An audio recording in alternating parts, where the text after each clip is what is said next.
Yaşanan anlarımızdan yok eser. Elə gettin, daha səndən nə soraq var, nə xəbər. Mənə rəsmindi qalan xatirə tək, səni xatırladacaqdı nə gərək. Barı gəl qaytarım hər bir şeyini, baxıram onlara tab etmir ürək.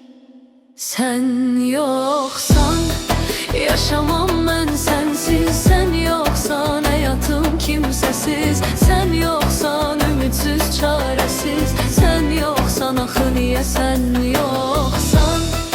Yaşamam mən sənsiz. Sən yoxsan, həyatım kimsəsiz. Sən yoxsan, ümidsiz, çarəsiz. Sən yoxsan, axı niyə sən yoxsan?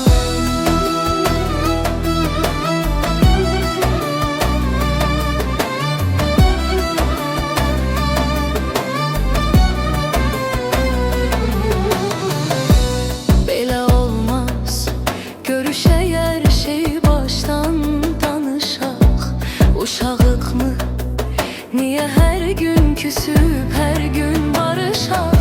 Olacak sevgimiz efsane kimi, teki sen yanaşma begane kimi. Məni sənsizlik elə hala salıb, düşürəm çöllərə divane kimi.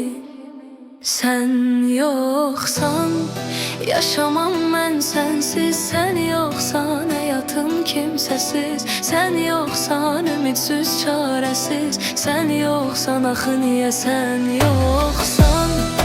Yaşamam mən sənsiz. Sen yoksan, həyatım kimsəsiz. Sen yoksan, ümidsiz, çarəsiz. Sen yoksan, axı niyə sən yoksan?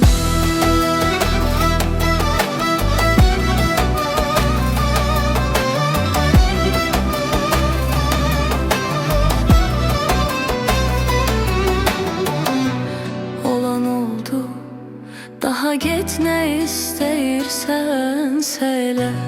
Unuduldun, adını çəkmərəm, ölsəm də belə. Bu həyat mənim üçün əvvəlki deyil. Yaşamaq istəyimdə öldü qəfil. Səni qəlbimdə görüb dəfn elədim. Tuturam yasını, artıq bunu bil.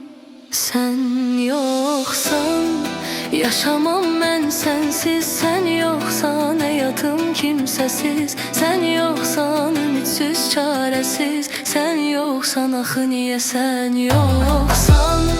Yaşamam mən sənsiz. Sən yoxsan, həyatım kimsəsiz. Sən yoxsan, ümidsiz, çarəsiz. Sən yoxsan, axı niyə sən yoxsan?